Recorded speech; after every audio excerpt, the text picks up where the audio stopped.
I'm Squire Callahan Ridgeborn, almost a battle master, always a wizard, and tonight I'm happy to be joined by Esquire Solve, a Paragon Monk in the Rising Winds. Solve, welcome to the show. Thank you, thank you.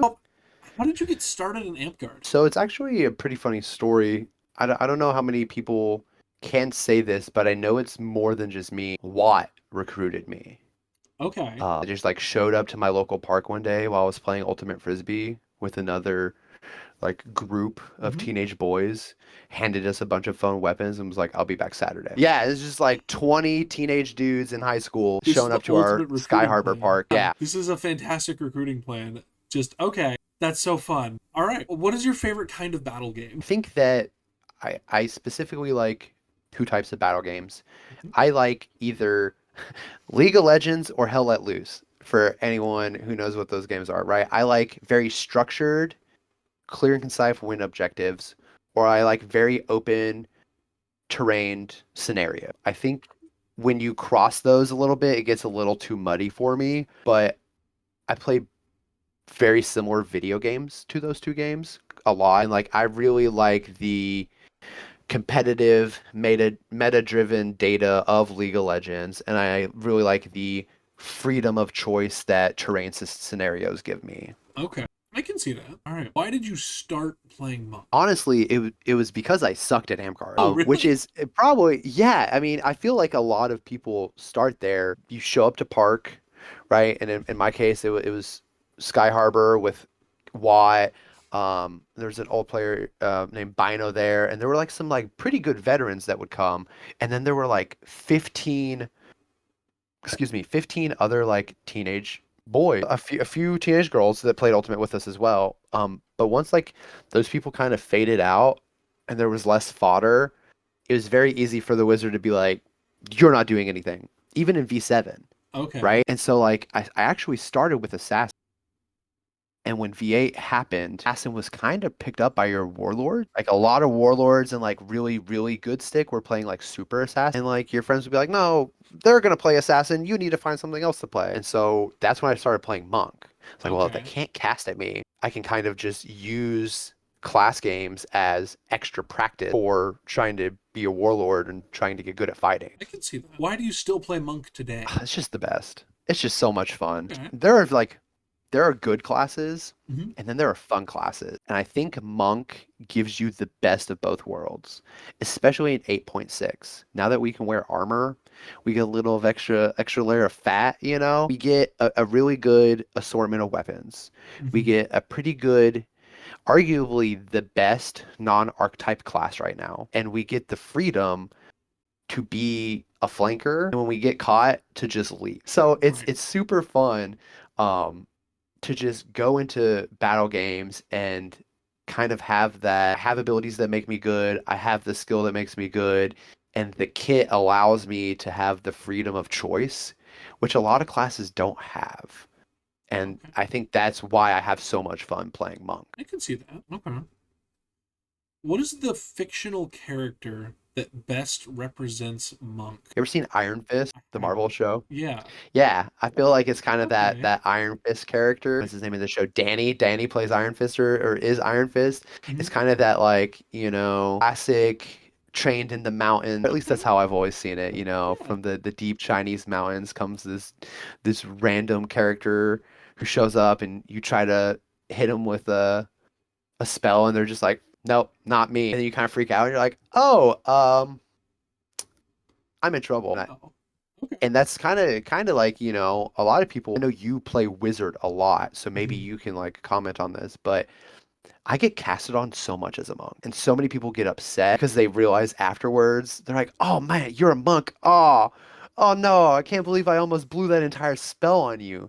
Because in the heat of the moment, they're running around and they're just decimating your team. You start casting on them, you just realize there's nothing you can do but heat weapon or pyrotechnics them. hmm Like you're like, "Oh, I have two pyrotechnics for this entire game. Do I use it now or?" The big thing for me that really is frustrating me right now with monks specifically is that they're allowed to wear armor now.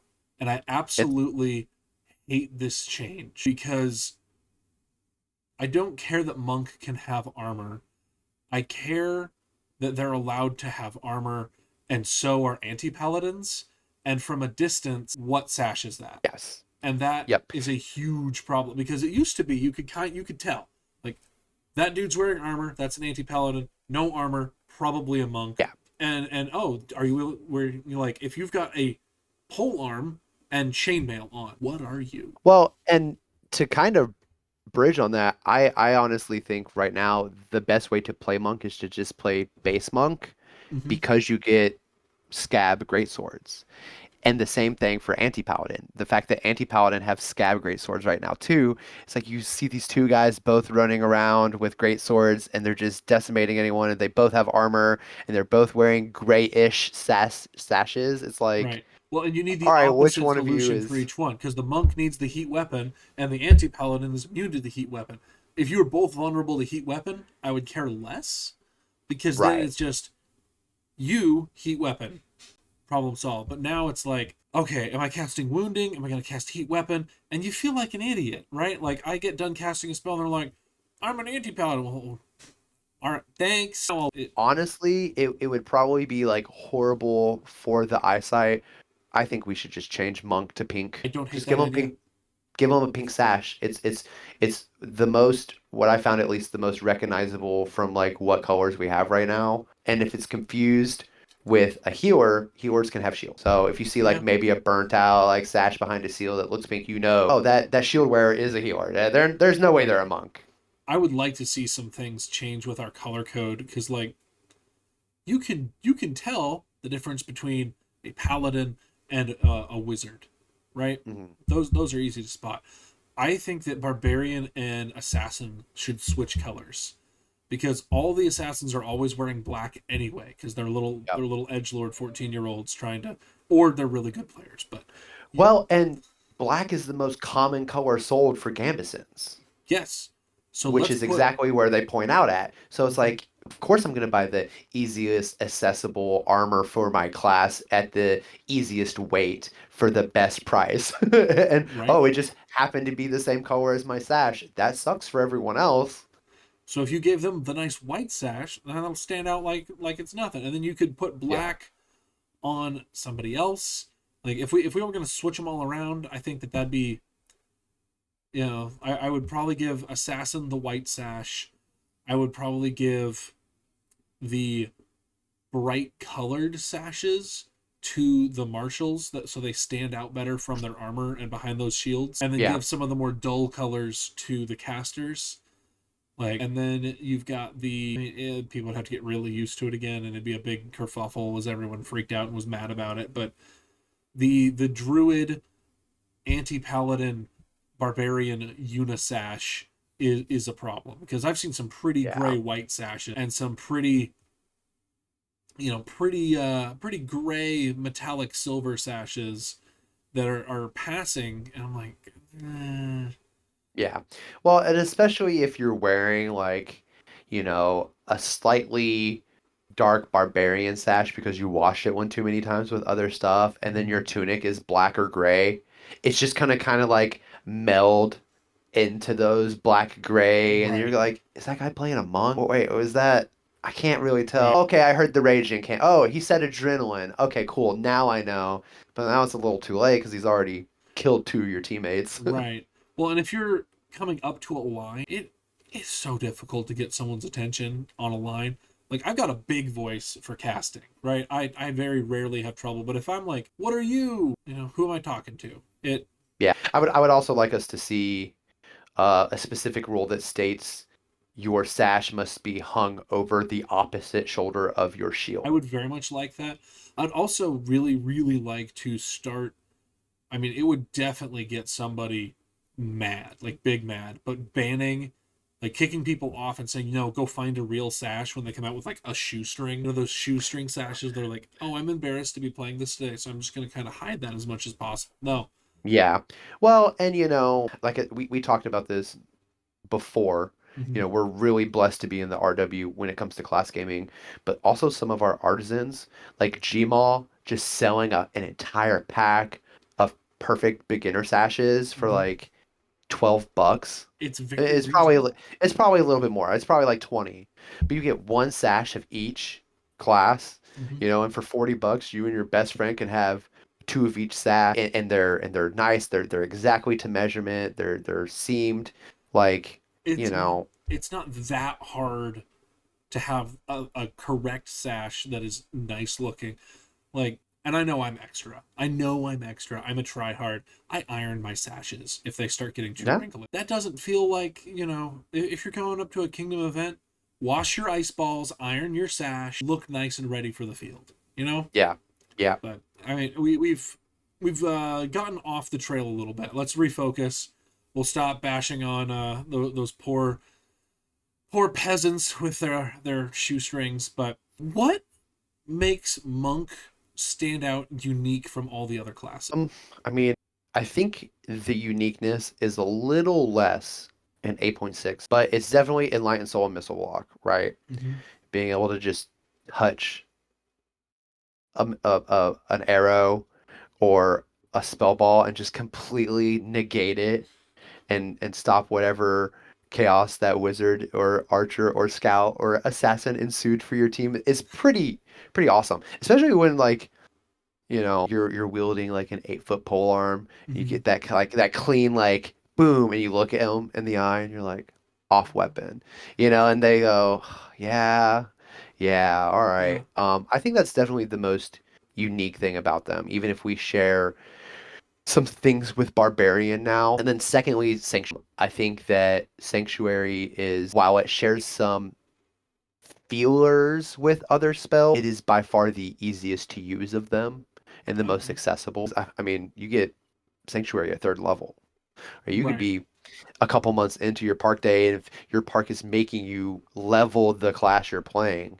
Mm-hmm. you're going to be able to walk around and just be a nuisance for however long you want, as long as you're not delaying the game, right? And so I think those two passive traits and then that one big ability kind of really define what makes a monk for me. That's what makes it unique. That's the identifier. Okay. Where do you think Monk belongs on the battlefield? What role should it be in? In classic V8 fashion, I would tell you flanker 100% of the time. But I do think we have more options now with our archetypes. I'm not too big of a fan of them, but there are other monks in our kingdom that do play like medium very well. Unfortunately, it's just not my play style. So I'm still going to say as a flanker, I think our kit just gives us too much forgiveness like an assassin Mm. to get out of sticky situations once we've dug too deep. It's really great to be able to just leave and have the range of a great weapon, right? While also carrying, an extra sword or two extra swords, and then be able to go to the side of a skirmish, banish an assassin who's trying to teleport into the back line, and then go and kill two or three people before you sanctuary, and they all have to leave you alone. It's more of, I would say, an direct assassin play style, while I consider an assassin an indirect flanker, because you usually want people to see you as a monk. You want people to go, hey, this monk's on the right side. You want them to make them dedicate resources to go fighting you. Because if you take any resources from them, you can just sanctuary and win the trade. Mm. 90% of the time. Sometimes Kiba's on the other team and he's going to shoot you in the chest as soon as you say sanctuary.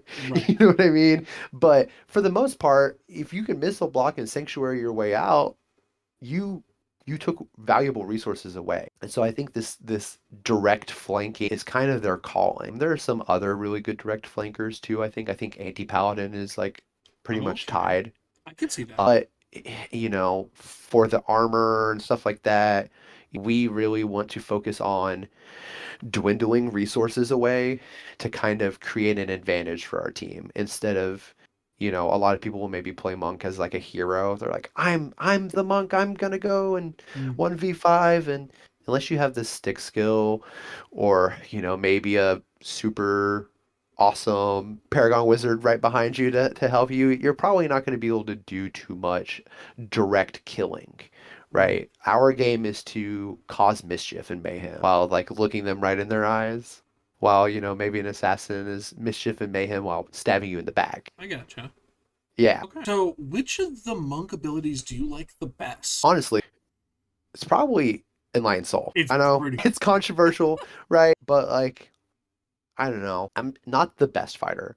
But I would Hmm. say at where I'm at now, especially in class gaming, there is a level to Enlightened Soul that it becomes better and better the better your stick skill is. Right? It kind of like a some kind of transitive property that like as you get better hitting people with your stick, Enlightened Soul becomes more and more I'd valuable. agree. I would say it kind of makes you a bigger target for heat weapons when people are like, "Oh no, that guy can actually kill me with his sword or great sword." But if they're not paying attention, Enlightened Soul will just make a lot of other casters walk away from you and abandon their teammate. And that's awesome when we're directly flanking, where people, 4 or 5 people will come to fight you, and then all of a sudden 2 people are walking away because they're like, oh, this monk again? I don't have anything for him, Right. right? And they just leave, and now it's an even better situation for you. I also think it's just one of the most broke things we have in the rule book. Oh, for sure. Like Plus it's missile it's block. and If you've got somebody with Enlightened Soul, my first thought is, oh, I'll just hit them with the fireball. But no, no, that also doesn't work. yeah, they just Kobe the spell ball out of the air, and And they're it's like, like, "What's up, dude?" And you're like, "All oh, right, well, what am I sucks I gonna don't." do? Yeah, it sucks I don't have a page. I really wanted that fireball. Right? Yeah. I mean, I would say missile block is a close second. And I think that it's a close second just because it's unique. No one else can really do that unless, you're like, "Oh, I'm gonna give you pro match." And, you saw that a lot back in the day where like pro match people would like go around swatting spell balls and it's like, somebody just spell this guy. Things Somebody for the get him pro out of match here. guy to be doing though. Like, Right, exactly. Yeah. And so for monks to just have that, so they could just be those cool like swatting fucking arrows out and just being like woo woo is super awesome. But I think Alliance Soul takes the cake for sure. monk ability do you like the least? Currently, I would say in the kit it would have been heal. Then they Okay. changed heal, and now it's resurrect for me. I just if we go back to thinking about Iron Fist, that like punch him up, cool guy, like trained in the mountain. I just don't see him resurrecting. I don't. I just don't think it is something that we should see in base monk. I would have liked to see them move that to, I believe, was it medium? Yeah. That's more of the offline healer. Leave them heal. I could see that more than resurrect. I understand in a game balance kind of way why you would maybe want to give it to them. But I Right. would have much rather seen us just having a spell ball. I would have rather seen a spell ball base than resurrect base. I mean, especially, it's charge times 5. You get Right. 1 per refresh, right? You could use the innates, but honestly, I'm probably going to innate and heal or innate sanctuary Mm. for myself. And if I'm taking the time to resurrect you, you have to have the killing potential or the team diff potential more than I do, Mm. right? So, maybe at a park day, yeah, it's going to be real funny when I resurrect this dude. And I want to get him, but like I don't see So where a would you lot of the time, go ahead. no you go ahead. I just don't see a lot of the time where I'm going to stop my direct flank to walk back and resurrect somebody if I have a healer or a paladin on my team. Would it be fair to say then that resurrect becomes less useful the higher skill you are? I think so. Because Yep. the idea behind the resurrect I feel like is soft, that if you're resurrecting someone that's a better player than you, you're boosting the team. But Yep.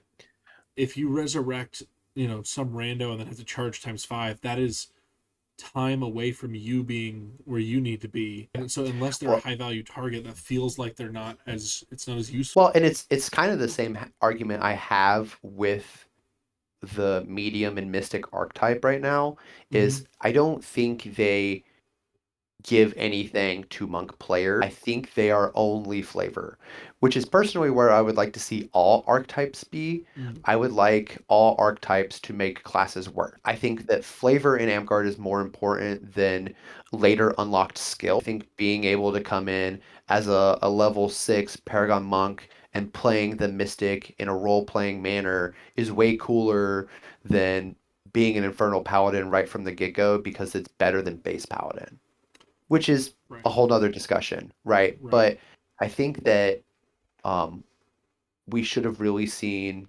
Resurrect go into one of those archetypes and be supplemented with something else that was more of the base kit mechanic. And I don't even have an example for it, right? I haven't thought about it too much. Only when I'm playing and I go, Sure. oh, I gotta go res Manama, or oh no, like my buddy Ishin, he's our healer and he's dead. That's the Mm, big one, right? Is when your right. healer is dead, you're the guy who has to stop what he's doing to go back and resurrect them. And that just, to me personally, doesn't feel good as a monk at all. Okay. Oh, now the flip side of that is that heal. Are you using that mostly for yourself, or are you using that on other people? Yeah, I mean, being able to have it multiple times with the NA is phenomenal. Especially now that we've nerfed the incant, it's so much faster. And don't get me wrong, people were doing it pretty quick before, but now Mm-hmm. it's a whole nother ball game. It's insane how quickly you can just Yeah, rattle that off. and it's it really, I'm using it specifically when I'm legged. I wear leg armor, but not enough, especially during park days. And so like I'm usually using it for myself so that I can get my leg back and then sanctuary away and go get all my stuff back or do what I need to Mm-hmm. do. And then I'm using it on other people in any, if they say, hey, I need a heal, I'm usually healing them. With the innate and you get an extra heal per life with look the part. Right. So, if I have a hat Excuse me. on, Your part. I'm taking look the part. Mm-hmm. I think most competitive players are taking look the part without even wearing a hat, which is fine. I don't have any complaints about that. I would really like to just see look the part disappear and just be put into the base level game. But No I one do ever get the penalizes look the part. Like I see people in gym shorts getting looked apart. I'm like, well, and to be fair, I wear gym shorts, but I wear long tunics, so you would almost never be able to tell. But I think that what looked the part was 10 years ago to what looked the part now. If you come in with a clean tunic and mm, a hat and a nice iron sash, like you said, and I'm a Reeve, I'm going to say you have looked the part. right, You know what I mean? You might be able to even get away without the hat. Like if your tunic is good, you have your class items, maybe you're a wizard with a magic staff. It's very easy, in my opinion, to get looked the part. And I would just like us as a community to wear our tunics more instead of only wearing tunics to get an extra heal per life.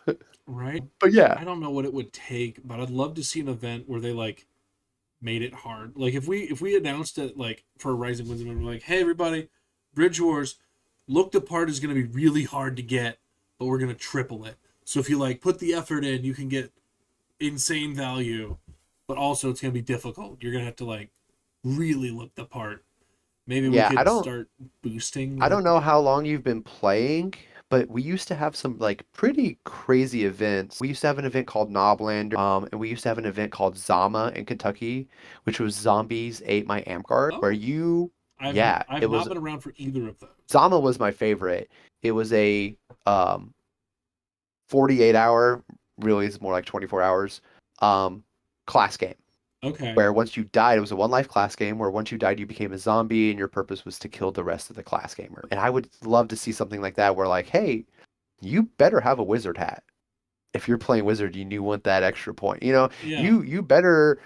I'm not saying shave your head, but I better know by looking at you without your sash that you're a monk somehow. right. If you want that extra heal per life, because that's very valuable at that point.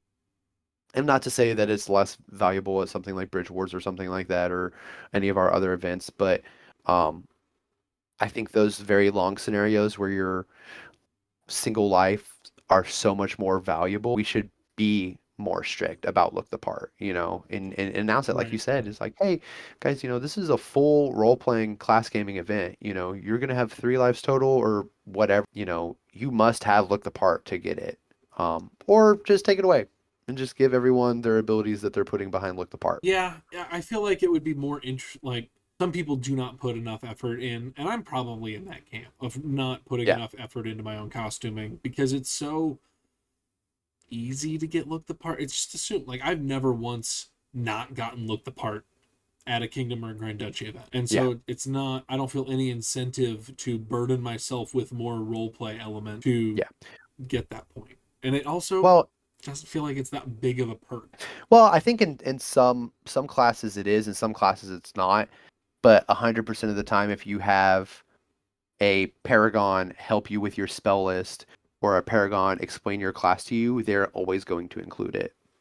because it ingrained in our metadata now, right? Hmm. Because we play at such a high level that a 5% difference is a huge difference, I would agree right? with So that. that like because what is it? Wizards get We get a an extra, extra point of magic. So instead of yeah, 30 points, I have 31 points. right. Which could determine a lot of things, right? And is like a heal, you know. I get to heal an extra limb per life. Like, of course I'm going to just take that, you know, Right. if we're looking, you know. I think that when we look at the grand scheme of things, you know, a lot of people will be like, "Oh, it's not that bad. Oh, it's just a nice little treat for wearing a cool hat, or it's a nice Hmm. little treat for making sure your tunic's good."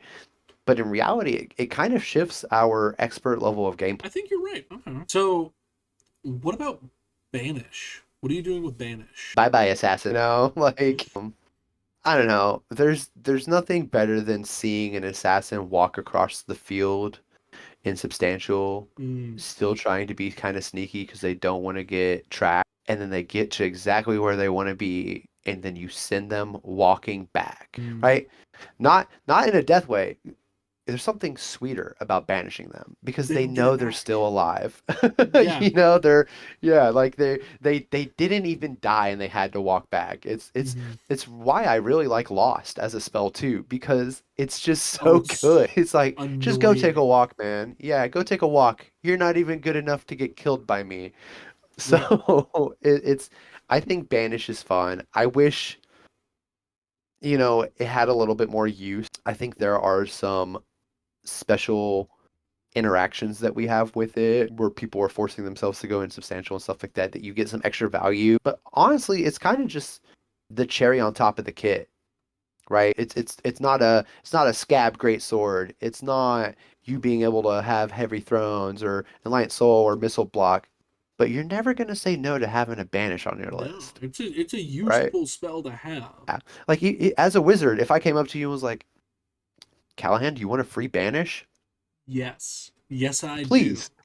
Yeah, You know please. what I the would only love spell I care about casting for the rest of that game is? That free banish you just given me. Like, exactly. ooh, like I could buy 31 banishes, but the Yeah. bonus banish? That's the one I care about casting. That's the cool one now, Yeah. right? If you give someone a bonus spell, that's the spell that they really are excited for that game. Yeah. That I wish we did that more often because that's fun. We kind of went onto that tangent about 24-hour Zama Mm-hmm. and how I would love to see. I don't know if you played in Subotai's never-ending node That game. was my favorite event I've ever been in. Shout out Subotai, Mastersmith, Do it again. phenomenal human. That was one of the most A, frustrating games, but B, funnest games I've played.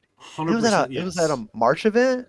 It was a June It event. was a June Yeah. event, yeah. So it was like, you know, like randomly getting like stabbed with a 10-foot pole arm and being like healed. I was like, what? It was like, yeah, it's a or it was a pole armor mending, I think. Was that what it was? It might have been. I don't remember. There was Yeah, that but like stupid chicken dagger where you had to kill somebody and then they got the chicken dagger. And I got yeah, stuck then with they that got thing the for chicken like an dagger. hour. But That was I think any time that we ridiculous. can, class games are fun. Class games are good for Amtgard. It's like ditching is fun, and tournaments are good for Amtgard. But there is a monotony to them. You know, Breaking them I up say, is cool. if the wheel's not broken, don't fix it, right? And currently, our system of class gaming and tournaments and stuff, I don't think it's broken. But you know, sometimes they look cooler as a wheel with new rims. You know, maybe if we put a little sparkle in that class game, it'll be more fun. And I think that we have some really awesome smiths in the RW Hmm. that do stuff like that. But you know, we could always have more. I agree. We just had CTFI. Gosh, it was a couple months ago now. But yeah, we had CTFI. And for that event, I started by making it so Frozen only lasted for 10 seconds. No matter what offensive Frozen it was, it only lasted 10 seconds. And I got good feedback about that from everyone that wasn't trying to make people frozen. Yeah. And I've been thinking about that a lot since then, and I'm planning on putting in a bid for CTFI next year. But I want to break the meta. There are events regularly. Are you a Magic player? I played Magic for about a decade, mostly competitive standard. A Okay. little Commander, like some Friday Night Magic drafting, but Okay. I never played any like Modern or Legacy or anything like that. Have you ever played Magic the Gathering Arena like on your computer? Yeah. They will on a semi-regular basis come out with like one-off events and they're open for like a week and they have some weird thing that they do. And my Mhm. favorite one that they ever came out with was Omniscient, where I heard about this. Yeah. all the spells are free. And so it completely takes the meta of like, oh, here's this format where we're drafting cards and here's this unpickable garbage that you would never select and now that's the like best card in the format because it costs 15 mana and you draw 8 cards and get a 3/3 and you're like no one would ever pick and now that is the card to get. If that's in your booster pack, you've won the whole thing. I want to make a like weird game where the meta just gets flopped like completely. I Yeah. Like, yeah, you still have 31 points of magic to spend on a wizard, but congratulations, you only get 6 level spells now. like, oh, everything is 6 level spells. Like, Yeah. oops, all fingers of death. Yep. Yeah. Or It's like, cool, but now you only have 7. What are you going to do after? It's like, I like stuff like that. You know who would probably be really good at helping with something like that is Hodge. I should bring in Hodge to this idea because I haven't found a good like weird thing to do. The I've thought of like everyone only gets great weapons. Like that could be a fun one-off thing. Probably not for a tournament setting, but like, oh yeah, everybody just gets great weapons for this battle game. Like, oh, did you Well, buy a and short sword? Secretly a great weapon. on this subject, I think Zoc did a pretty good job with that as the League of Legends game. I think the rules were not explained well, unfortunately. I think that he tried to like delegate and some stuff got Mm. like lost in the delegation. But like killing a jungle monster to buff your minions who were just like stick jocks, stick Right. jocks and people who forgot to sign up to play a class. So I all of a never sudden, like, actually heard a buff go out to the minions though. yeah, at one point I was a minion with Flame Blade. That's crazy. I had no idea. Yeah, and Because then there was one where we got like 1 point sectional. That one was pretty good, and then there was crushing breaking. That was the other one I got. But it was just like, yep, you're just enchanted with crushing and breaking. It was like my single short. He was like, yep, you got it. I was like, oh, cool. that's fun. Yeah. That was a fun game. It ended up being a lot more interesting than I thought it was going to be. Yeah, I'm, And kind of sad I didn't sign up to play a champion, but for like the first like 3 or 4 years mhm, of Amtgard, I played a lot of peasant anyway, so it was kind of nice to there like you go. Back to your roots get then. back to my roots. Yeah. Okay. I did want to talk about your capstone ability being innate. And I've talked to a couple of different monks about this, and that feels like a really weird capstone ability to get. I Like, mean, yeah, I think that innate is really cool for other classes. I don't think it's as bad as resurrect, right? Because we can use it for class identity stuff like sanctuary. Or, if I want to heal 3 people, I can do that now. But I don't want to resurrect people twice in one life. That sounds like a lot of time not directly flanking or helping secure resources that my team, um, now it does let me directly flank an extra time per life if I live the first time. right. I can recharge that sanctuary and go and do it again. But like, let's see. Banish is charge times 5, sanctuary is charge times 5, heal is charge times 3, resurrect's charge 5. Like these are all things I could already do with a battery bard nearby. Yeah. So it's kind of suck. But what else would we get? I think that's See, kind of that's the where weird thing the for monks them. are, Like, I think that our archetype identity is really good right now. Again, back to the flavor. But how are you going to make one of the stronger anti-casting classes strong without making them hit more casters? I think they were see, kind of maybe worried about that a little bit. yeah. My thought with archetypes is that a good archetype makes you more of something you already were at the cost of a part of your kit. And so like I point at Battle Mage as an excellent archetype because it makes you more good at verbals at the expense of everything else. And if you look at like healer, their priest archetype makes you faster at res and heal and all of that at the expense of you can't use your meta magic on anything else. And Yep. if you look at Avatar of Nature. Avatar of Nature makes you terrible at enchanting your team at the cost of making yourself terrible at enchanting your team, and so it's not a good archetype. But the like a lot of the martial archetypes are just better than the base archetypes, and it feels weird because they're just like there. It's like, okay, like infernal anti-paladin is just better than base anti-paladin, and like the barbarian archetypes are both terrible unplayable. Eh, I know this is a Paragon Monk interview, but my heart goes out to all the Paragon barbarians and what they've had Right. to put up with through all these changes because it doesn't seem like a very fun thing to have to deal with right now. Every time I talk to a paragon barbarian, they're like, yeah, I sure do miss fight after death and not being enchantable. That was better. I'm like, yeah, Yeah. rage is Yeah, cool, and but it doesn't.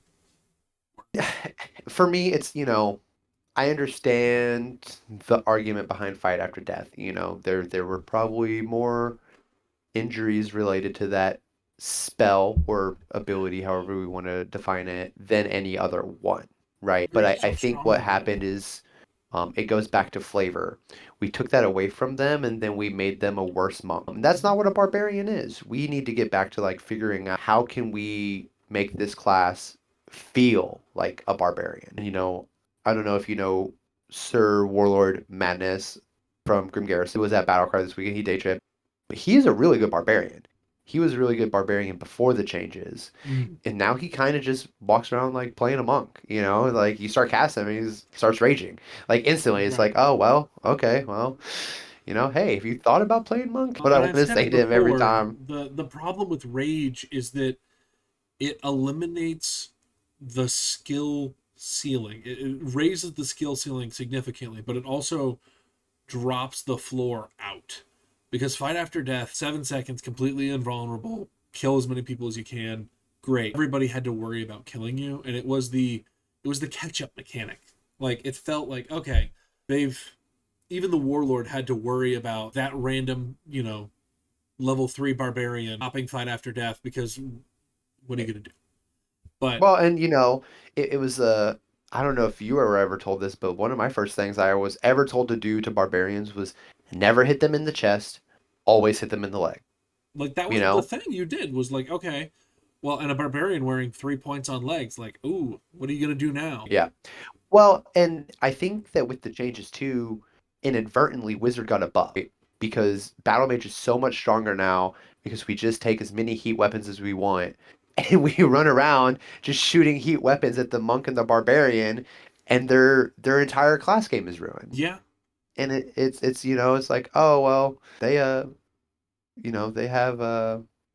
Iron Skin or whatever. It's like, oh, no one's there to dispel them. It's like, cool, I have shatter weapon experience. mm-hmm. Like it's that weapon's going away no matter what. Like I think that I the don't care. actual buff to all the casters was unlocking paladin and anti-paladin For sure. because everyone that was playing barbarian kind of all collectively went, ah, I'll go do this now, and now they're all playing paladin and anti-paladin, and so ice ball is just better now. Like Yeah, on a kingdom field, how many barbarians do you realistically see? Maybe yeah. two, maybe three. And if they are playing barbarian, like we have a guy that is known for playing barbarian and actually liking the class. Most other people are playing barbarian to level it so that they can get to paladin. And so like everyone is ice ball. Whereas in pre-unlocking it, fully half of your marshals were just immune to ice ball. And it's like, all right, didn't feel unreasonable to be a 2 points for one spell ball thing because half the people that were going to be coming at you were immune to it. And now, so I think that was the biggest buff to casters in general, but also wizards specifically. And nothing felt cooler than like saving your teammate as a barbarian Just from that ice ball. jumping in front of that Just ice ball, being like, "Ha, immune!" monk. Then you directly look at the monk, and you're like, I did your job for you. And then I'm over here like, I would have gone to it. I did your Now job with a medium shield. now I have to Ow. work triple, maybe even quadruple as hard because there are no barbarians to eat ice balls for us anymore because Right. no one's playing the class except, like you said, to level it to move on to something else. And Well, and now we have the I problem with imbued shield being way too common and way too cheap. Dispel is a great spell. You know, Yeah. I I think we chatted about this, about the druid issue, how dispel was a great spell Mhm. for that situation. I think that if you're playing a wizard, a modern day 8.4 or 8.6, whatever iteration we're on, I think if you don't have dispel on your list, we need to have a serious talk about why we're on the same team. It It's such creates a this powerful problem spell now. because dispel is so necessary. Like if you see a player holding a shield, you could almost just start dispelling them with the assumption because of the new the great swords having crushing breaking.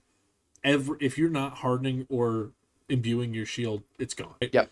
And so people complain about the like feels the sameness of all the wizard players. And the problem with that is there are four ways to play wizard, and fully half of them lose access to dispel, and that's probably the most important spell in the game that wizard has because it's once per refresh recharge times three. So it's so important. And so if you're going to play an archetype, playing with battle mage is the only option really. Like at battle cry that we were just at, I was playing warlock. I decided, hey, I'm going to play warlock for this event. It was good fun. But also there were a bunch of times where people came up to me and they're like, Cal, we need you to spell this guy. I'm like, oh, about Oops, that. sorry. For this event, I decided to not do the thing that I'm best known for. I think the thing I'm most well known for is my three rechargeable spells of shove, dispel magic, and wounding. But I'm like, I want to do other things too. But it felt bad to be like, sorry, I can't dispel them. And then you end up in spots where like, gosh, if I had a dispel here. So Warlock needs to get changed, and I've pitched so many different options for fixing Warlock to make it relevant that it's not even funny. It's it's it's pretty funny because Dart from Grim Garrison was Mm-hmm. the one who kind of like pushed me to playing Wizard a little bit just by It's a great class. Wizard and like dumping on kids constantly, even while not trying. And that was something they always told me was like, man, how do you not have a wounding on your battle mage list? And I was like, fucking, I don't know. I'm sorry. Like, it just doesn't seem good to me. Like, why wound them when Oh, I could just kill them? I I could think just you heat their weapon fundamentally and misunderstood the purpose of being a wizard. yeah, Like, and essentially that was what it was until we got to Bridge Wars. And essentially the list I won with Bridge Wars was the exact same list I used at Park every week. It was a heat weapon, shove, battle mage, wannabe stick jock mm-hmm. list, except instead of shatter weapon, I took wounding or something Mm-hmm. like that. You know, I literally just dropped a single spell and took one wounding, And it was so and good. it was so instrumental to our win that I just keep wounding on my list now. It was so phenomenal to just look at somebody and be like, "Hey, your shield arm's gone." Tap tap tap. And then being like, "What happens?" I'm like, "Well, you're dead. I touched your shield on a dead arm." Right. Or, Thanks for Coltrane is like strapping that. running laps. He's just sprinting around the entire battlefield and being like, "Hey, Cole, you're not allowed to run anymore." Like, yeah, so It's I insanely I good. really I think it's kind of funny. I think that monk and wizard are kind of like kindred spirit classes. I think like backline wizards are really cool, but I think where wizards shine really right now is kind of that direct offense again, that Mm-hmm. direct offense flanking, like kind of taking a side lane and just like planting your feet and being like, I have four shoves, two heat weapons, a shatter, a wounding, like I'm gonna hold this position and make you all waste resources.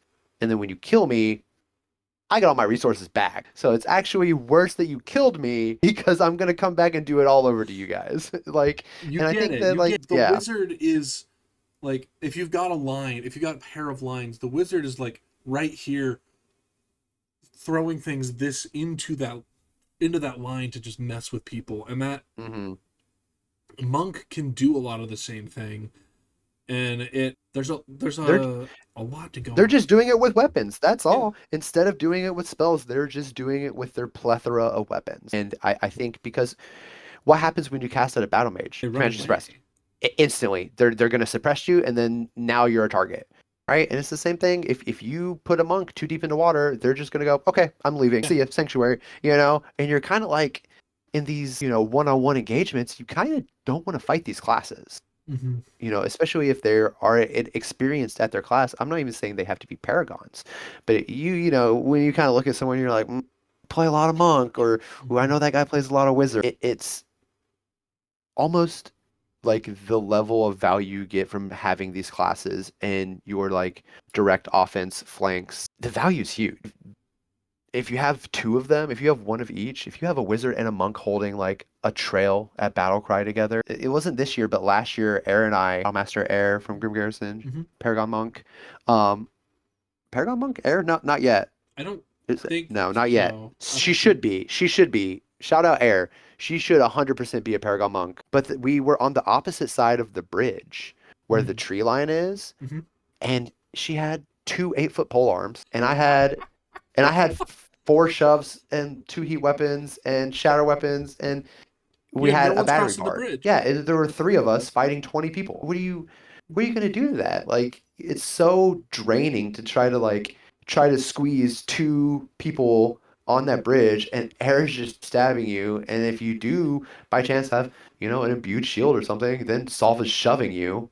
Right. It's like it's so draining that like honestly it should be illegal. That combination. Second Amtgard is now Battle banned. mage and then no archetype monk should not be on the same team. Split them up. That's so funny. All right. I want to circle back around instead of gushing about teaming up with wizards because that's easy to do. We're gonna skip ahead just a little bit. I want to talk about the archetypes because we keep circling around the archetypes, and I want to land on them. So I want to talk about medium first. So for anyone who doesn't know at home, medium says that they gain blessing against wounds once per life, and they get sever spirit once per life recharge times 3, swift 2 per life, and then all of their spirit school abilities become charged times 3. They cannot wield armor, or they can't wield armor. They cannot wear armor or wield great weapons. And their spirit abilities are, is sanctuary spirit? I think everything is spirit. Let's see here. Sanctuary is protection. So Protection. Yeah, that's the protect banishes spirit, spirit. banishes spirit. But yeah, it drops your resurrect, your sanctuary, or not your sanctuary. Your resurrect, your heal stays the same, but your banish also drops down to being a 3x. Yeah. I mean, is this the opinion forum now? Is that where Mm-hmm. we're here? We're ready to I just, I think Blessings is this is a cool archetype for people who don't have armor. Okay. I think that this is if you don't have Gambison to wear to play monk, I think that you should play medium. I think it sucks losing the crushing breaking great swords because that's my favorite kit to run. I specifically run a crushing breaking great sword as a down spear Excuse me. so that I can have like range control and then easily just switch to two-hand wielding it. I think it kind of really limits your kill potential, which is something again that I focus on while playing monk. Right. Um, but then again, you're not really going to be doing much of that as a medium. I think you're really going to be like trying to support maybe that barbarian friend you have who's now better at your job than you. This is a Or non-suppressible healer with more steps, effectively. yeah, essentially. And Sever Spirit's cool. I think Oh, it's for a sure. it's a great spell, but at the same time, I'm probably just gonna go yell Callahan dispel that person. Um, I don't think us gaining the Sever Spirit and the reduction on other spirit schools is really that big of a meta changer. I don't think that I'm not going to be more scared of a mystic on an enemy team than I am a archetypeless monk. I think the archetypeless monk can do about the same amount of healing and resurrecting, especially if they're accompanied by a bard. And I think that, they have potential to kill me more than a medium. Like I said, I think that it's a phenomenal archetype for entry level players who don't have armor. I Mm-hmm. think that Blessing Against the Wounds, I think a lot of people sleep on that enchantment It's a good because enchantment. nothing is worse than someone declaring it and then you kind of focusing on somebody and then them brushing you and you hit them. You're like, yeah, I got them. And they go, blessing. And you go, oh no. Yeah. They did declare it. I forgot about it. And now they're murdering me. Right. There's nothing worse than like a free just see ya. No wound for me is pretty good. Well, and Um, you could put that on someone else, which mhm, just borks wounding so hard. yeah. And it's like, oh, Um, oh no. but I think that even like playing medium and losing 8-foot pole arms kind of sucks too because you're gonna be standing in the back probably and like not having that direct access to helping your team in these maybe skirmishes that you're going to be healing and rezzing in, um, kind of just make me go, I would much rather see medium specifically say loses armor and great swords. So you could You still know, have the pull at whatever. that point. Yep, yep. Or specifically cannot crushing break, cannot scab. Mm-hmm. Loses the abilities to shield crush and armor break. They can keep their great swords or their pole arms, but they can't scab, which I think is maybe what they're a little worried about is all of a sudden they are backline scabs that can heal and res your entire team. Right. But if that's the problem, I would much rather them just lose that because I do think polearm is too big of a class identity for them. I mean, if I think of like all the monk players I've ever seen, I don't think I've ever seen a monk run two short swords and no armor effectively. It's hard. Mm-hmm. It's super hard, right? Like I've tried it. Run the It's longs. Run the yeah, longs. Like, like come just on. just get that extra 6 inches, please. Get the range. I mean, you get all melee. Let's go. Why aren't monks Yeah. running flails? Run the flails. Come on. But I honestly, as much as I hate the archetypes because I am a competitive battle gamer, I love the flavor of Mystic and Medium. So what about Mystic Like, then? Because Mystic gets 4 force bolts and 2 suppression bolts. You lose heavy thrown and res. And you already said that you're not really hot on res, so how do you feel about that? I think I think Mystic is better. I honestly think they should have been phase bolts. I think that would have been so crazy for them to Oh, that'd have been so like broken.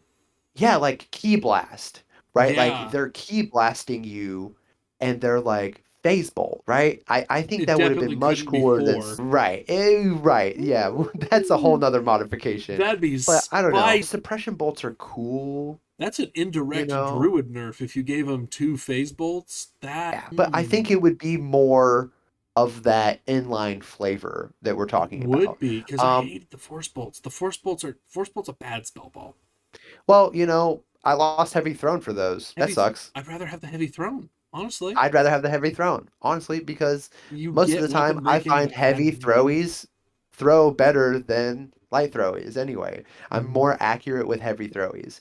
I actually don't run heavy throwies in my everyday kit for Monk, but there are times where if you throw one at me, I'm probably gonna pick it up and throw it back at you. Like, Yeah, but I mean, I think the suppression bolts are the biggest gain there. Obviously, just the think force suppression bolts are bolts too kind of just weak. cherries on top. That if now instead of having unlimited heavy, you only get 4 thrones plus Mm-hmm. the 2 suppression bolt. I do like that we get to keep our pole arms in this one. I would have honestly kind of been cool with like them keeping heavy thrones, like just make them an invoker monk. The like weird archetype now where you're playing as the force bolt suppression got heavy thrown dude. Yeah, I yeah. could see You just that. walk onto the field with a woven bag of monk throwies, like I what's think that guy do? He throws rocks. He's a monk that throws rocks. Some of them make you quiet, mm-hmm. some of them don't do anything. But be careful for the ones that make you quiet because he's got 2 of them. I Um, really wanted the archetype I wanted for monk that I thought would be the coolest thing is let them have an archetype that's I don't know what you would call it, but like an opportunist monk where they don't get any spell balls or arrows, but they can carry a bow and then they can field arrow all the arrows. Or if they to be can catch a fair, spell ball, they can throw it back at the caster without yeah, I if I catch a think spell ball, I feel like I can just throw it back at you. And then yeah, there are, some weird interactions with equipment sharing that we'd have to, but I think class identity wise, I think that would be more on than what I see from the Mystic. I would say out of the two, Mystic is kind of the least flavorful for me because the only thing I see yeah. is like Gohan or Trunks training as a child and trying to Kamehameha, and they're just not doing it correctly. So they do like the big charge up time, and they do it, and you go through 2 episodes, and then they like finally do it, and it's actually just a force ball, Just a little force and bolt. you're like, oh, The thing I'm for just gonna me kill you about the now. monk archetypes, I hate Mystic because it doesn't actually make the monk more of what it is. It Yeah, takes it into a complete new side direction where it's like a level 2 wizard with the worst spell balls. yep. And you lose resurrect. Like it doesn't make, at least the other one, at least medium It turns it into its own leans double more into down the on a support. certain side. Yeah. Yeah, the mystic just feels out of place and weird in a way that I'm uncomfortable with. Like it just, it's not unplayable. It's just not, it's not right. It doesn't feel Yeah. right, you know? I would have seen maybe something cool like a Drunken Master archetype where they're immune to flame because they don't feel it, but they lose armor. They can't wear armor.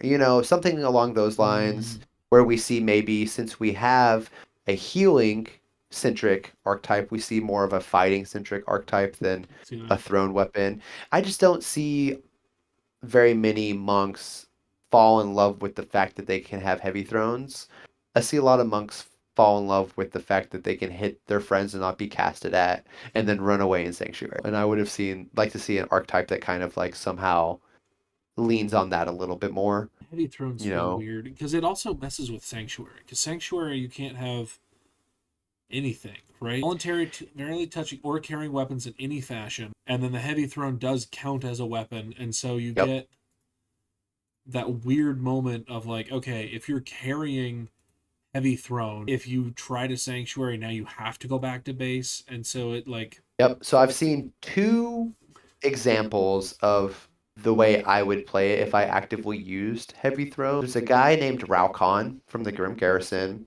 He's a newer player. He's been to a couple events. The dude's jacked. Phenomenal yoga, eats healthy, but he plays monk. Very athletic. And one of the things he does is he carries 5 or 6 throwies that are the disc that have the crossbeam in the middle, and he stacks them on his greatsword okay, so that he can use it as a carrying mechanic and just take them off and throw them.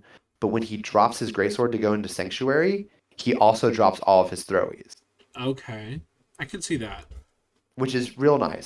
And then there was no names named. I don't remember him. It turned out he was actually not playing the game correctly because he just thought he could Sanctuary anytime he wanted. He was a Mm, newer player, but they were only carrying around one throwy, one heavy throw, and they would throw it into the enemy's backline. They would miss on purpose. and then sanctuary over there. Then they would Sanctuary over there, come out of Sanctuary, pick it up, and then throw you in the back. Phenomenal play. I love it. The problem was is they were instantly going back into Sanctuary without charging or innating because they didn't know, they didn't understand the rules correctly. But that's like the second best usage of heavy throws I've ever seen. I only carry one. I leave it on the field You somewhere. could almost do that with like 15 heavy throwies. Like if they yell lay on and you're just like yeeting them as hard as you can over there, and now you're like, oh no, I'm out. Sanctuary. Walk on over there. You're like, all right, no one's looking at me. Drop it, innate sanctuary, picking up throwies and start chucking them, and then you just do it again. And that's currently how I usually do my like direct flanks right now is I just come out of Sanctuary. If I am undamaged, I innate Sanctuary immediately. Like I'm getting that Sanctuary back because a lot of people forget that we have that now and they just assume you don't have Sanctuary again. So they're going to be much more willing to engage with you. And then when they do close on you and you take 2 points or you take somebody's leg and then you get into a tough spot because they've passed your great sword or your down spear's control length, you just Sanctuary again. They go, oh God, that's right. Yeah. They have the innate now. Oh God, so annoying. How much do you fear phase bolted when you're actually playing that? Like how? If you get me, you get me. Good on you. I just don't think that. I think enough people take it, but I think it turns into like an identifying moment where monks have 1 point of armor. So if you hit me with an arrow anyway, my armor's gone. What is to a good archer, what's one more arrow in the chest of solve versus that phase bolt? You know? I specifically, if I'm by myself, I try to dodge arrows instead of missile block them for that reason. Very, am I going You're this way? Am I going that squirrely. way? Squirrely, specifically for that reason, especially if I know there is a good archer on the other team, they might be loading that one up for me. Mm-hmm. Um, because there's nothing worse than like saving a teammate and like throwing out your hand and blocking that arrow, and they go, "That was a phase," and you go, "Oh, can I have a heal? I don't even want to heal myself. I'm disappointed here." So for the most part, if we're in, I'm usually going to try to use my weapons to block if I'm in a blob. And Hmm. then if I'm outside of a blob, I'm just going to try to dodge the arrow completely or let my point of armor soak it. If I can raise my leg or move my arm into a position where I can take that point of armor, I know I'm still rocking two heals for that Hmm. life, you know? Yeah. I think that in certain situations they can be very dangerous. I think in like bridge battles or confined lanes or even some terrain scenarios, we can see it be very effective Hmm. against monks.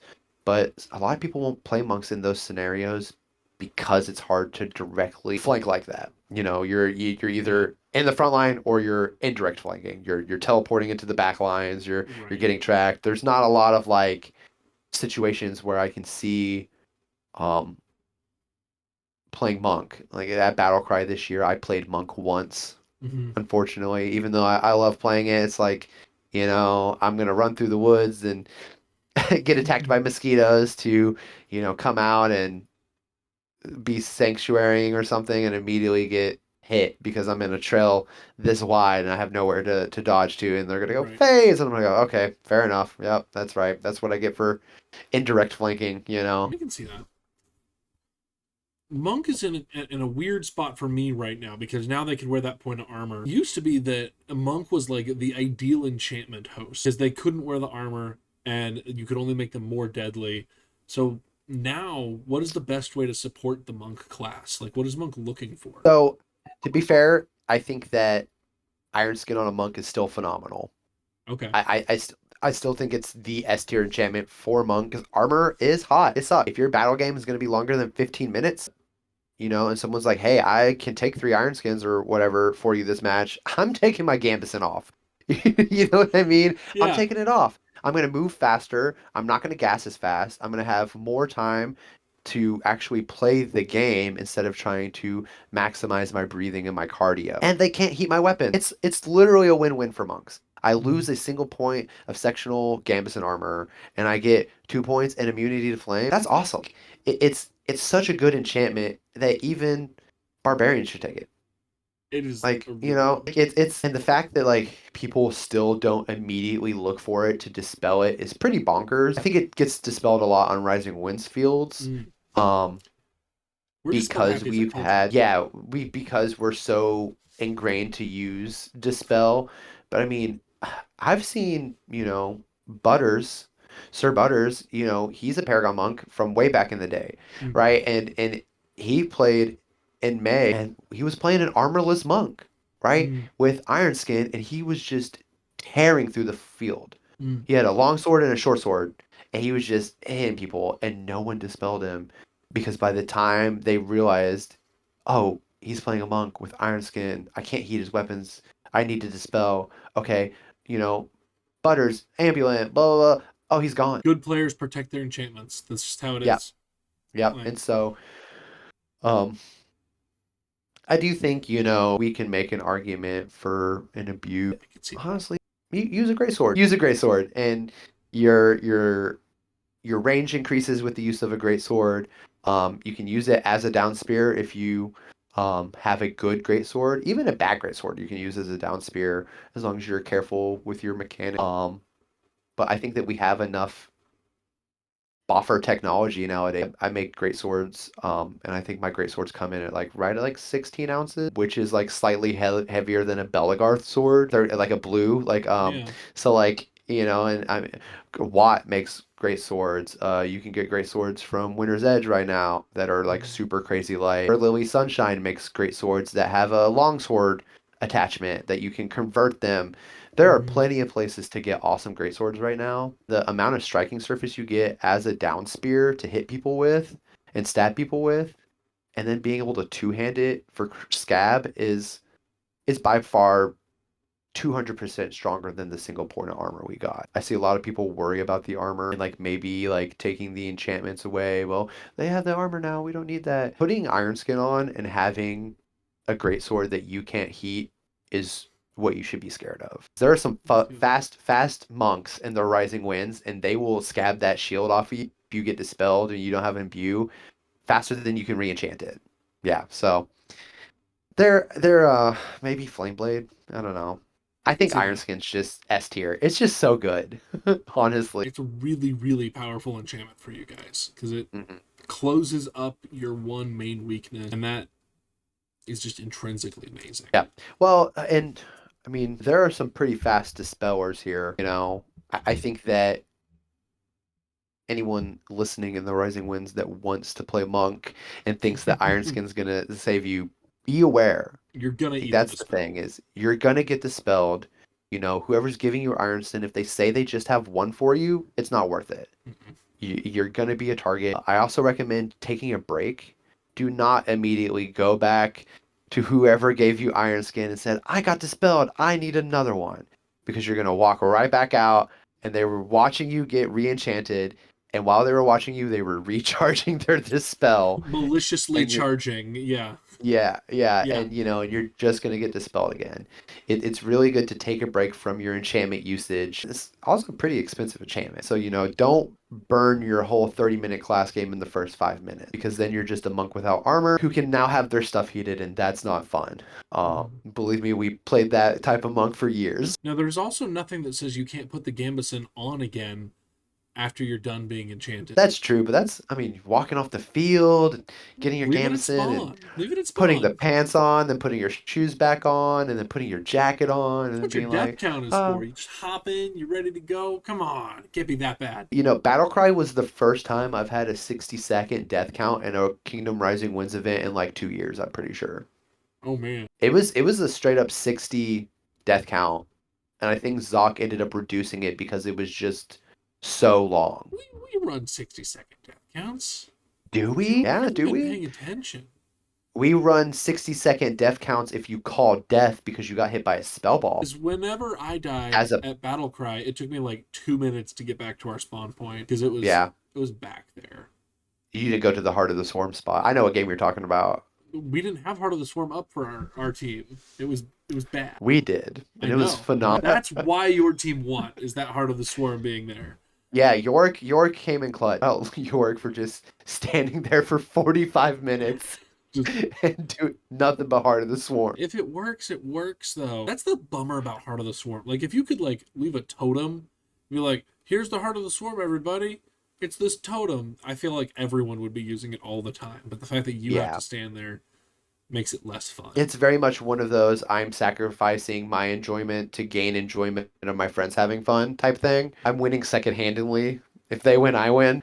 It's Yeah, it's a I think you could sacrificial tell play. who's a good person. If they got Heart of the Swarm, they're just like, oh, I rock with you. Okay, you're a good guy, or you're a good gal, or good they them. Thank Like, you. But also, what? Why did you do this to yourself? There are well, so and many other spells on your spell there list. was I can't remember. There was an older gentleman. It was at like a keep like 5 or 6 years ago, and that he did that. He was walking around with a cane. He's like, I can't play anymore. He's like, I don't have the ability to play anymore. He's like, I could be a res bot manually resing people, or I could do this. Well, now And that he it's an he Sam. enchantment on the druid list, at least you could grab druids resurrect fourth level where they can charge it. It's pretty crazy that you asked this question because Druid is my least knowledgeable class that I know about. I I know that don't if I see play a it. druid, I should probably dispel them or kill them, and that's about it. Let's see. Unless it snaps, and then I just run away. Snaps. All you have to do is start dispel, and snaps will flee. It's really fun. She's very much like me. Like, don't take my iron skin, please. Part of the swarm for druid is fifth level, and so is resurrect. So that sucks. Yeah. And it's 2 points. So you could grab two hearts of the swarm for two, and then that Oh would give wow. you Yeah, their gift of air is level 5 too. it is, which is why all of the Avatar of Nature druids should still take Gift of Air. It's so good. If you were doing Heart of the, at that point, are you just dumping everything into bark skin and then recharging it all the time? Like Probably. I mean, that's probably a question for York, but somewhere you out know, there, there's somebody that's running this list, and I'd like to know what they were doing the whole time. this is an official invite for a Callahan interview. Absolutely, I'm planning on making a like general interest form at some point that'll come out. It might be ready at this point. I'll probably like cut in here and be like, "Hey everybody, the form is ready now. Here's the link to it. You can submit your interest if you want to be on the show." There you go. That's something that's on the list for 2026 is to have a little bit easier time finding people, hopefully. But okay, let's circle back around and let's talk about the weaknesses of Monk. What is Monk inherently weak to, and what are you doing to get around that problem? I think that a good battle mate is the death of Monk, no matter what you're doing. If you have a good battle mage tracking you across the field and always matching you, you don't get to play the game. You know, you can run away and get enchanted and come back, you're going to get dispelled. And then they're going to heat your weapon, and then you're going to have to go get them in, you're going to come back, they're going to heat your weapon again. You're going to leave, you're going to get it, you know, whatever again, you're going to come back. Guess what? They've already charged everything. They're in such a strong anti-monk spot right now that I call it the game of forgetfulness, that my only counterplay for them is to almost act like I don't care to make them forget about me, right? Like Mm, if Dart is harassing me, I have to just act like I don't care and then I'm not doing anything so that he goes to the second threat, right? It's you can't because if you present yourself at any time as a threat, if they have a single heat weapon left, you're done, you know? And I right. try to carry extra weapons with me. You know, I carry usually, like I said, a down spear as a great sword and a single short, or I'll fight flow, or I'll have an extra sword on my belt frog or something like that. But you know, a lot of wizards take pyrotechnics now too, for this reason. Because they want to make sure that if you get a flank, you can't do anything with it. And that's the easiest way. I don't see a lot of other classes as necessarily a weakness, just other classes you shouldn't fight as a monk. Anti-paladin being one of Mhm. them. They're just you but heavier. They're right now anti-paladins are just monks but heavy. Like Right. they're punk rock, they're metal, and they're gonna kick our coffee shop butt out. It's they're just at the point right now where unfortunately the things that we like to do, they do a little bit better Mm, with a little bit cooler thing and they don't want to leave like we do. They want to stay. They mhm. would rather stay and fight and die than us run away. Their trades are much more, I think, enthusiastic when it comes to what they want to take. And I think monks are more drained. I want to wound people, maybe secure a kill, maybe get some spells burnt on me before I sanctuary and leave. And a good anti-paladin is just gonna murder you. They're like, I'm in 4 points from head to toe. Oh, I'm gonna fear this guy. I'm gonna go over here. I'm gonna scab this guy, and then you know, boom, fireball on that dude's shield, and then they're dead. They're there, and then they die, and they're like, cool, that was a 4-for-1 trade. And then the monks are like, dang, I wish I could do that. Right. But what that means for us also is that we want to fight them, but Mhm. they are slightly better than us with their kit, Mhm. unfortunately. And this the scab greatsword helps a little bit, right? It makes that 4 points not as heavy, but that Mhm. 4 points is still heavy. You know, Still you're three still gonna whacks have to to, wound. yeah, still 3 whacks to wound, and that's if you can whack them because they are also Mhm. probably going to have a great sword, and you also have to be ready to dodge that fireball they're going to toss at you. I think that paladins, warriors, and anti-paladins are kind of your big three that you don't want to directly flank to, which can be hard because that's where anti-paladins kind of want to sit right now, I think, or are on that like direct flanking line. But I think scouts are a phenomenal target for monks. Barbarians are a phenomenal target for monks because they're doing what we're doing but worse. Right. I think that we need to be careful to make sure that we're really checking enchantments Mhm. and having our opponents declare their enchantments like they're supposed to. It's an important part of the game that a lot of people forget. And I think knowing that as a monk and making sure people clarify their enchantments kind of makes and breaks your gameplay. Because I'm not going to fight the barbarian with iron skin, you know? Yeah, makes It's just sense. even if my wizard has, you know, my back, I might try to delay for them a little bit. But um, I like fighting assassins, especially now that we have armor. It makes it a lot easier to not immediately die to wound skill as a monk. It's a pretty huge buff in our fight versus assassin. And most of the time, assassins will fight you, go in sub, come out at in sub, and try to hit you with wound skill as you banish them. But now that you have armor, it's super hard for them to do that. So Right. most of the time, if they don't fight you, they'll just let you send them home. which is a pretty big win for us. It's Right, because it's it's one of the people rechargeable, that so work. it doesn't cost you anything. Yep, Yeah. yep, and it allows us to go kill their friends. But yeah, I think the big one to really look out for is a good battle mage. Maybe not even that good. Maybe a battle mage that just knows that they have heat weapon on their list and a dispel, because those two spells are the epitome of shutting down a monk right now. We only, if we have a friend that really likes us, we only get like 3 opportunities to not be affected by heat weapon before those dispels get to us. So Right.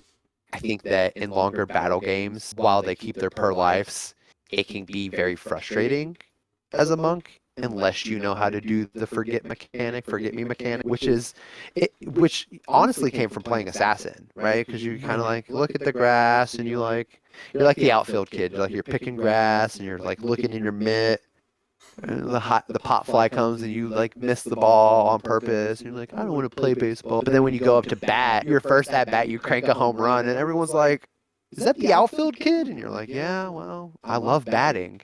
I just hate standing in the outfield." So I think it's really important, for people to kind of like understand that Yeah. if you are being targeted by a wizard, don't get angry, don't get upset, because that's just going to make them do it more. Yeah. Be indifferent and be bored. A lot of wizards are there to try to make people upset at them. And that Hmm. is probably not a good thing for the wizard because they're like, are you having fun? Are you sure you're having fun there? But I've seen that where wizards will pick on one person over and over and over again, and I've been that guy, and it's not great. Spread around the hate a little bit, but also if you only have one weapon, gonna heat it. Yeah. Oh no, I'm sorry, peasant at my park. My peasant warlord, I'm gonna have to heat your weapon here. Like, Hold on, wait a second. Warlords deserve ice balls. no, let them wander I around don't at care what least. class they're playing. If warlords deserve ice balls. Okay, I have a couple of battle game questions. So, how does Monk play differently on a local park field versus those kingdom fields? Because we've talked a lot about kingdom. What are you doing at park? I think they become a little bit more niche, honestly, at park level. I think that being a very early option for wizards, taking heat weapon, Mm-hmm. and being very familiar with it at early level, it kind of sucks playing monk at park. A lot of people think it'll be a very easy transition into class gaming, especially if they come to Amtgard for the wax and stay for the class gaming, but it's kind of rough. I think Okay. that if you have, a level 3 wizard and you're the only monk, you're going to be the constant aggression of that heat weapon, because they know, right? They know that you're completely useless without it. And it may be, like the tormenting wizard or the non-malicious newbie who's just happy to get his spells off. But it's kind of hard. Vice versa, if there are a lot of archers at your park, or scouts, bow scouts, or bow assassins, I think monk is a phenomenal class to play, especially because you get to practice one of the coolest abilities in your kit, right? But you also have a point of armor now. So if you do have a gambeson, you get to miss that ability and still get to live and try again. It makes So I it think what it easier to comes get down to good. really is, yeah, it depends on what the field looks like, and what you want to do at park. Unfortunately, like I said, I'm at the Grim Garrison, and I mean we have like a bunch of Battle Masters Paragons now. Like, it's pretty. They're like, oh, okay, well, we have to split Air and Subutai up. And okay, we have to split Dart and Solve up. Okay, we have to split Nameless and Vin up. And that's just like our like heavy hitters. Like, we people also have people like Rowan, the Purple Warrior, who is dripped head to toe in 6 points. And then Nam, who's a phenomenal crossbow user. And they're like, all right, well, we have to split them up. And it's like, wait, both teams are still like crazy, like OP strong. How did this happen? We split people up. And it's like, well, that's just kind of like the way it goes. Holy cow. Yeah, it's Grim Garrison. If there's ever an Ebon Marsh event or something going on near Kentucky and you can make it to Lexington on a Saturday, I highly suggest going to that park. Especially if someone's watching this and traveling through, they're some of the most hospitable people I've met at a park. Finn and I actually live an hour and 40 minutes away from Grim Garrison. We actually live very close to Stormbridge. But you travel all the way down to Grim Garrison every But we travel, yeah. So Grim Garrison is Vin's original park, and then I started traveling down there for extra wax, and then was kind of like, well, I'd rather just be my home park. So we travel every Saturday, an hour, 30 hour, 40 minutes, depending on traffic, to go see, because they're just, everyone there is just so awesome. Well, and I've had a bunch of those people that we've mentioned on the podcast here before, and you're right, they're all awesome people, and they're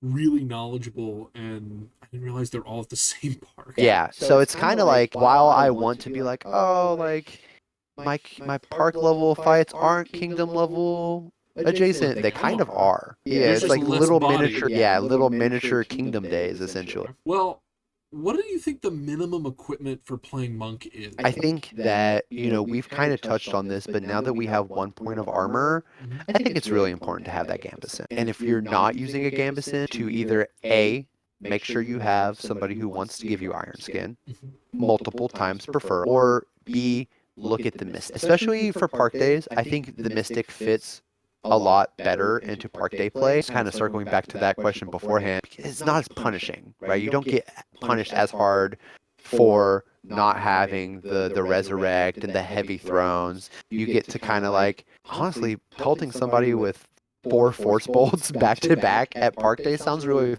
fun.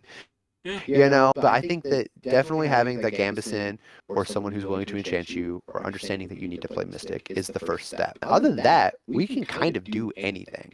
I think bare minimum, you need Florentine. Off the rip, I would prefer monks fought Florentine with at least 1 longsword. I think that if my perfect kit was involved, you would have a great sword. Or a scab polearm. There are certain situations I don't want the scab polearm, and it's usually in very high, intense, low armor fields. Software technology has come along so far, though, it really doesn't matter because you're saving ounces. A lot of people have like scab pole arms that weigh exactly the same as my bamboo speed pole. And they paid the extra $75 for it or whatever. Right. But I think that the most fun you'll have as a monk will be with a down spear or greatsword, specifically with, a short sword. Some people might tell you to use a long sword with it. I think that's a little too much range. Coming from a wannabe warlord perspective, the angles you'll need to kind of defend yourself once your boundaries are crossed from your down spear is where a short sword really kind of shines. And I think that specifically a light greatsword that can be used as a down spear is where you'll have the most fun, because you get the best of both worlds. And then, we also have other stuff like flails that a lot of people look over. People are sleeping Right? on flails. Paragon Monk, that dude is sick nasty with a flail. And he's the only monk I know in the RW that uses one. I don't use them because I just don't like them. I fought with a short sword for like my entire life. Right. So like block striking somebody, but then having a flail, I don't have like the same like returns, right? But Paragon will just be like, and just hit you, and you'll be like, oh God, that thing is so fast. Right. But like I haven't seen another monk. Don't get me wrong, you might be out there. I'm sorry if I haven't acknowledged you, but he's super good with that monk flail combo, and he'll usually have like a down spear with it. And I think that's a really good option as well if you don't want to use the short sword. Maybe you're not as good with the short sword as you want to be, and you want a little bit more cheese for your class gaming ability. Get the flail. Like flails are cool, and they're really good in class games because the fighting skill is usually a little lower, and people don't know how to block them as well. A lot of people will try to block them like short swords and end up losing their arm for it. And it's a really good way to kind of like capital on that. I'm a monk, I can use all weapons. Fear me. I'm going to take this limb and run away from you in Sanctuary. Okay. I like that. Some Paragon questions then, because we are in the Rising Winds. What can a monk player do to stand out to the Paragon board? So this is a little bit of salt. Don't hit people too good. Okay? Make sure you're using your ability, because if you hit people too good, they're going to tell you that you hit people too good and that you don't use your abilities enough. I think this is personally a stigma that we should break. I think that one of the most powerful spells in our game is the sword. And I really hate to see any up-and-comer tournament fighters or Belgarth players coming into our game get ostracized because they are better at fighting than they are casting. That doesn't mean they're not good at their class. especially when it comes to our martials. I think that it's imperative to understand the basics of fighting, and I think it's also imperative to understand how fighting will all around make you a better class gamer. Because I would not be anywhere as near like the capability of wizard that I have currently without my skill in fighting. I'm fast, I'm agile, I can cast fast. But that's because I talk. I'm a talker. Ash Palantir is my knight, and I got one thing from that guy. It is my ability to talk. And I think that, where I really was able to make up my weakness in understanding spell interaction at first was with my sword. When people outcast me, they suppress me first. That's fine, because guess what? I hope you heat my weapon before I hit you. So I think that um, you know, the the question is kind of like a personal one for me. That it's, make sure you're playing the class so that you aren't identified as just a stick jock. Because there are stick jocks in our kingdom, there are stick jocks around Amtgard that love class gaming just as much. And I think that we kind of forget that's why we're here, is because it's all the same game and we all love the same game. And just because they're better at that one aspect doesn't define them as a class gamer. What advice would you give a player that's starting out as a level 1 monk? Have fun. I think level 1 monk is like one of the best level 1 classes. It's You just get to do what you want. Yeah. Like a park of all level 1 people, you just get to ignore everyone and just spar. Hey dude, no, you can't cast that at me. You want to spar? Right? Like, we have a really good kit at level 1. Obviously, we get 1 point of armor, which is super fun. We get the great swords, and we get to not be casted at. What else do we get at level 1? Let me see here. You get missile block, you get enlightened soul, and you get all melee. Okay, yeah, so banishes into level 2. Okay. So, I mean, just go around and spar. Have fun. I feel like play your level 1 monk just like you would play a militia ring the bell game.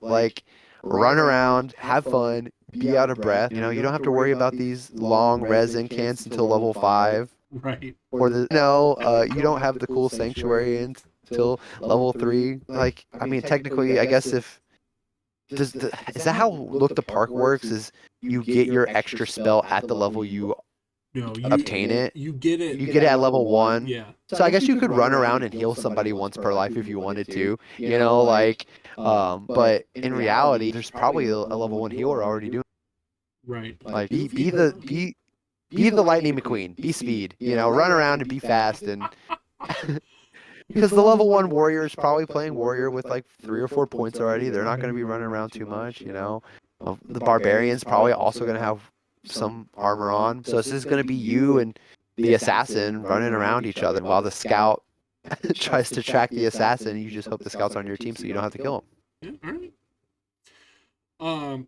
Can you give me the elevator pitch for why a player wants to play monk? All right. Do you hate being casted at? Boy, do I have the class for you. It's called a monk. Okay. All that time you spent sparring your friends in ditches and learning how to fight in tournaments, you could take that and ignore 85% of all the people casting at you and just go die trying to kill someone else. That's the pitch. It's great. It's a good pitch. I think it's also a really good in-between class as well. I think once you realize that, you do want a class game, if you use Monk as an entry-level class, Mm-hmm. it allows you to identify calls easier, I think, or at least how magic is being used on the battlefield, because you don't have to worry about it being used on you. So you can kind of listen specifically for those dispels or those heat weapons or the pyrotechnics, right? But you can also just listen without consequence to how wizards or bards are casting at other people, what they're casting, and why they're casting.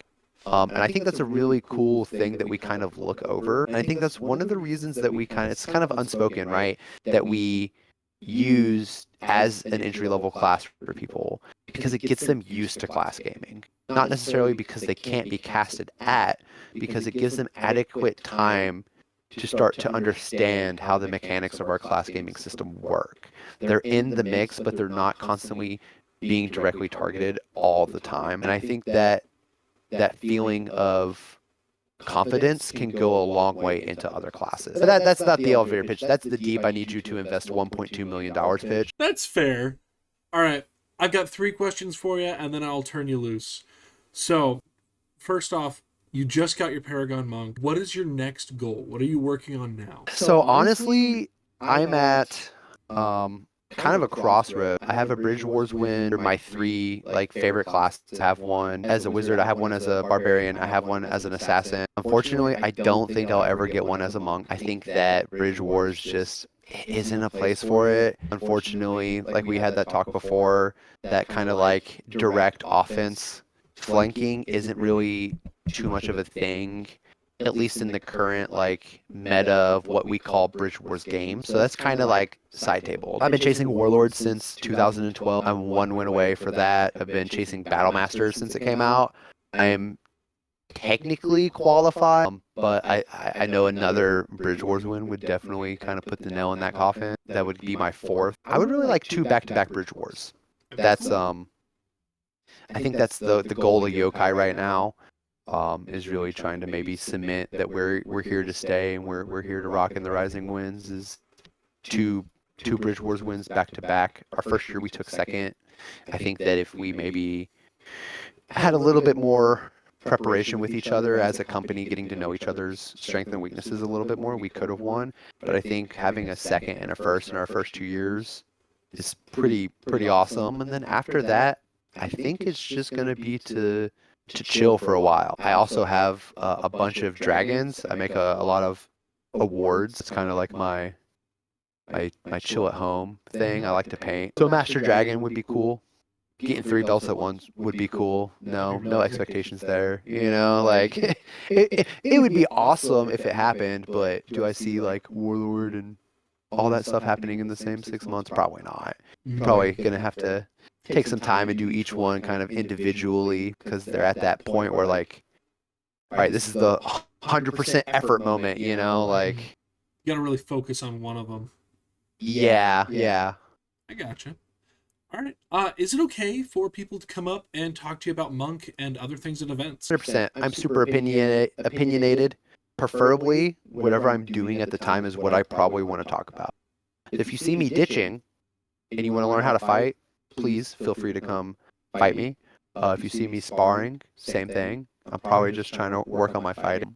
If I'm just hanging around, chatting with other Amtgarders, feel free to come and have a plethora of conversations, whatever you feel like. But I definitely try to teach as much sword fighting as I would class gaming. So both of those are on the table. I'm lucky enough to have super good friends and figures in my life that have helped collect resources in both of those things, and we love to share them.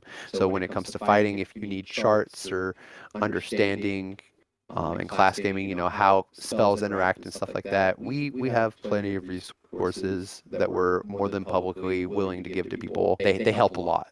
They really do. Do you have any final advice for all the other monks before we go? It's just a game. It's just a game. You know, I think a lot of my time in Amtgard has been spent kind of with a chip on my shoulder.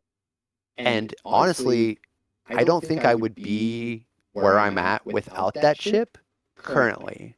But I think I would have gotten there eventually in a healthier way, if that makes sense. I think that a lot of us try our hardest to present like we don't have the chip. You know, specifically Silas, Yorick, and Ash have really helped me kind of play class gaming without one. And they're like, hey man, you know, there's always the next one. There's always the next class game. There's always the next big battle gaming event. There's always the next Phoenix League match.